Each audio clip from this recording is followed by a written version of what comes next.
Hoje não vamos comemorar nada. As adegas do rei estão vazias e os vinhedos ressecados pelo frio.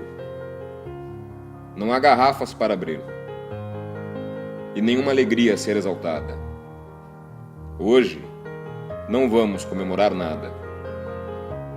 Há muitas tolices nas vizinhanças de qualquer lugar do mundo. Há pessoas fugindo de muitos lugares.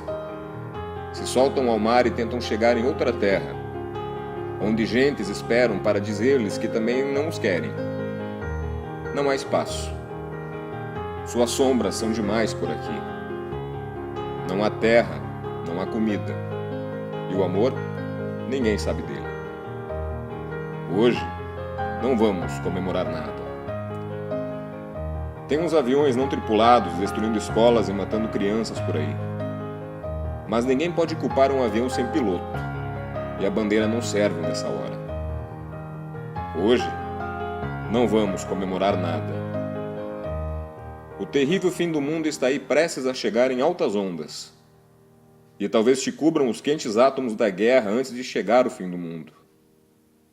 Um índio se enforcou, pois para ele sua cultura, o fim do mundo já chegou há muito tempo. E fim do mundo do vizinho é do outro lado do muro. Do outro lado é pátio alheio e não conheço o vizinho. Não sei o nome dele. Me parece tão distante meu vizinho que acho até que fala outra língua. E pouco sei sobre a panela vazia do vizinho que não deve ter estômago para aguentar a hipocrisia do outro vizinho, que também não sei o nome e não o conheço. Sei que passa por ali na rua umas caras que chamamos de vizinhos.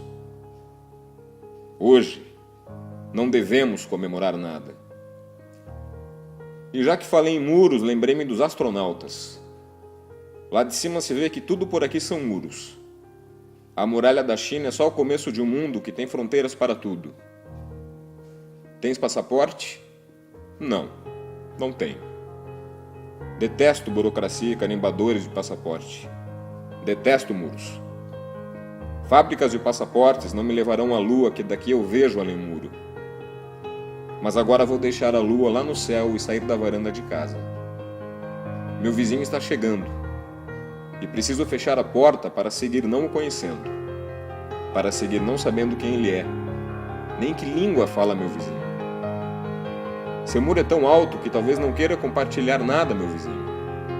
E acho melhor pensar que não precisarei pedir uma xícara de açúcar a ele, pois imagino que o mesmo está pensando a mesma coisa que eu.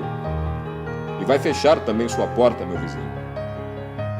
Hoje, não devemos comemorar nada. Por certo, não devemos comemorar nada.